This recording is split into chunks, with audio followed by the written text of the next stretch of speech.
बिस्मिल्लाहिर्रहमानिर्रहीम। अस्सलाम वालेकुम। मैं हूं मोहम्मद फ़हीम और पाकिस्तान तहरीक इंसाफ से अब शख्सियात का जाना शुरू हो गया है।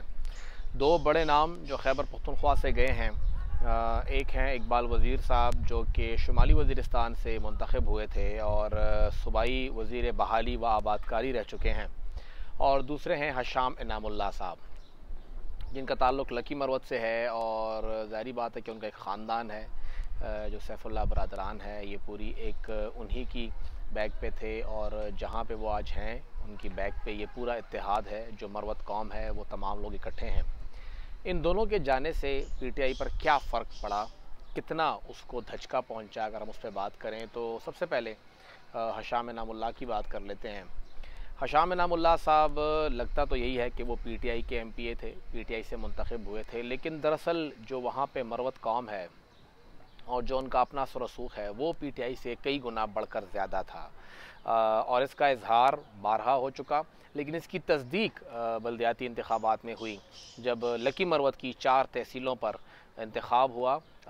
पाकिस्तान तहरीक इंसाफ ने जो टिकट जारी किए उनमें उनकी राय शामिल ही नहीं थी। वो टिकट जो थे वो अली अमीन गंडापुर साहब ने जारी किए, और अली अमीन गंडापुर साहब का जो एक झगड़ा था, जो एक मसला था, वो बहुत पहले से सामने था हशाम इनामुल्लाह के साथ। तो जब हशाम इनामुल्लाह ने अपनी 4 कैंडिडेट मैदान में उतारे चारों तहसीलों से, जिनके पास बैट का निशान नहीं था, उनमें से 2 जीत गए। एक सीट जो थी वो जमात इस्लामी ने जीती और एक सीट जो थी वो जेयूआई ने जीती। पाकिस्तान तहरीक इंसाफ के उम्मीदवार तीसरे और चौथे नंबर पर आए इन तमाम तहसीलों में, और ये वाज़े हो गया कि वहाँ पर पाकिस्तान तहरीक इंसाफ का सिक्का नहीं चलता, वहाँ पर हशाम इनामुल्लाह, मरवत कौम और बेसिकली सैफुल्लाह बरादरान का सिक्का चलता है। तो पाकिस्तान तहरीक इंसाफ इस एक बंदे के जाने से ये तो वाज़े हो रहा है कि लकी मरवत में पाकिस्तान तहरीक इंसाफ को बहुत बड़ा धचका पहुँचा है और एक बहुत बड़ा नुकसान पीटीआई को हुआ है। जिस भी जमात में हशाम जाएंगे उनके साथी जाएंगे, उस जमात को वहाँ से फ़ायदा होगा और गारंटी है उनका वहाँ से टिकट, ये तो वाज़े हो रहा है। दूसरी शख्सियत जो गए हैं उनका नाम है इकबाल वज़ीर साहब। शुमाली वज़ीरिस्तान से उनका ताल्लुक़ था और वो मुंतखब हुए जब पहली मरतबा कबाइल में इंतखाबात हुए। जो कुछ उन्होंने कहा, पहले आप उनकी ज़बानी सुनिए कि उनकी ज़बान कैसे लड़खड़ा रही है और वो कहना क्या चाहते हैं।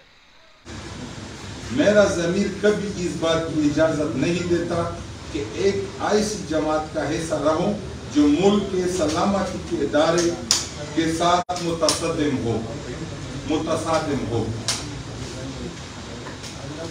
मैं किसी किस्म के दबाव के बाहर पीटीआई की बुनियादी रुकनियत और शुमाली वज़ीरिस्तान की ज़िद्दी सदारत से दस्तबरदार होने का ऐलान करता हूँ।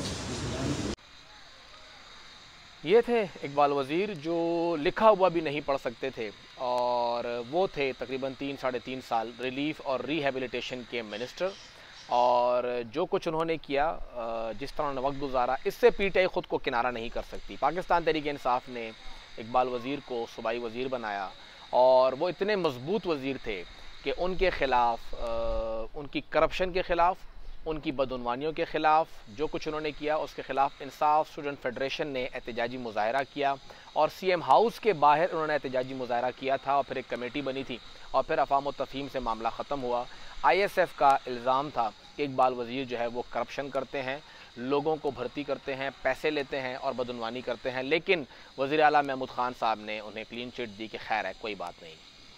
अभी कुछ अर्सा पहले ही इकबाल वज़ीर साहब हयाताबाद में डायरेक्टर जनरल लोकल गवर्नमेंट के दफ्तर में उन्होंने अमले को 6 से 7 घंटे यरगमाल बनाए रखा, और बात ये थी कि आप मुझे क्लास 4 की जो मेरी मतलूबा तादाद है उतनी भर्तियों के तकर्रुरनामे दें।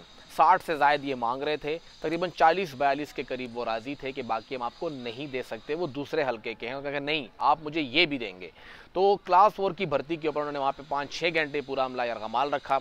अनवर ज़ेब खान बाद में जो बाजौर से मुंतखब थे, उन्होंने इंटरवीन किया और मामला ख़त्म हुआ, लेकिन कुछ कार्रवाई नहीं हुई। पीटीआई उनके शय पे खड़ी रही। आज वो पीटीआई को छोड़ के चले गए। अब पीटीआई बहुत बुरा भला उन्हें कहेगी, लेकिन उनके तमाम गुनाहों में पीटीआई बराबर की जिम्मेदार है। एक ऐसे शख्स को मिनिस्टर बनाया गया जो बोलना नहीं जानता था, इजलास में शिरकत नहीं करता था, वो कुछ कर्म फरमाओं के बहुत करीबी समझे जाते हैं। इसीलिए वो MPA थे, इसीलिए वो मिनिस्टर बने और इसी तरह वो उड़ के चले गए। तो उनका उड़ना जो है वो PTI को ख़ास नुकसान नहीं दे रहा, ना कोई फ़र्क पड़ेगा PTI को, लेकिन उनकी मौजूदगी में उन्होंने जो कुछ किया उस सब की ज़िम्मेदार PTI है। PTI उससे आंखें नहीं मूंद सकती और उस सब की ज़िम्मेदार महमूद खान साहब हैं, क्योंकि उन्होंने उस वक्त आंखें बंद कर ली थी कि जो कुछ करता है वो करने दें, क्योंकि हम पर भी तो किसी की कर्म नवाजी है तो वो रहनी चाहिए। उस कर्म नवाजी के चक्कर में उन्होंने सब कुछ किया। दो लोग बहुत बड़े नाम थे, दोनों मुंतखब थे। बड़ा नाम एक इसलिए था क्योंकि वो 3.5 साल मिनिस्टर रहा, आपकी आंख का तारा बना रहा, और दूसरा इसलिए कि उसके अपने इलाके के अंदर एक बहुत बड़ी से है, लोग मानते हैं उनको। अजमल वज़ीर साहब भी पार्टी छोड़ के चले गए हैं।